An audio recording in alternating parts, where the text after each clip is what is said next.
500 డ్రోన్లతో 24 నగరాలపై పాక్ దాడులు జరిపింది. నిన్న రాత్రి జమ్మూ కశ్మీర్, పంజాబ్, రాజస్థాన్, గుజరాత్ రాష్ట్రాలపై పాక్ అటాక్స్ చేసింది. పాక్ డ్రోన్లను భారత రక్షణ వ్యవస్థ నిలువరించింది. పాక్ డ్రోన్లను గగనతలంలోనే రక్షణ వ్యవస్థ కూల్చివేసింది, పేల్చివేసింది.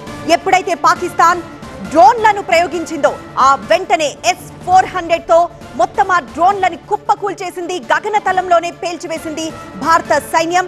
మరోవైపు యాంటీ మిసైల్ సిస్టమ్ కి దొరకకుండా డ్రోన్లను ప్రయోగించిన యాంటీ డ్రోన్ సిస్టమ్ S-400 తో ఆ డ్రోన్లని నిలువరించగలిగింది భారత సైన్యం. మరోవైపు కొన్ని ప్రాంతాల్లో పాకిస్తాన్ ఏదైతే భారతదేశానికి సంబంధించి 4 సరిహద్దు రాష్ట్రాల్ని పంచుకుంటుందో ఆ 4 రాష్ట్రాల్లోనూ దాడులు జరుపుతూ వచ్చింది.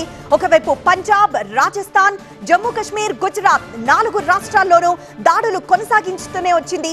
మొత్తం 500 డ్రోన్లను ప్రయోగించింది పాకిస్తాన్. ఆ 500 డ్రోన్లను కూడా సమర్థవంతంగా భారత ఆర్మీ కూల్చేసింది. మొత్తం 24 నగరాలపై పాక్ ఈ దాడులు చేసింది.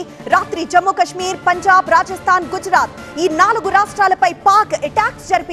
ఆ పాక్ డ్రోన్లను భారత రక్షణ వ్యవస్థ నిలువరించగలిగింది. అలానే 3 ఫైటర్ జెట్స్ ని కూడా నింగిలోనే కుప్పకూల్చేసింది భారత్. అలానే పాక్ ఫైటర్ జెట్ F-16 ని నడుపుతున్న ఆ పైలట్ ని కూడా అదుపులోకి తీసుకుంది భారత సైన్యం.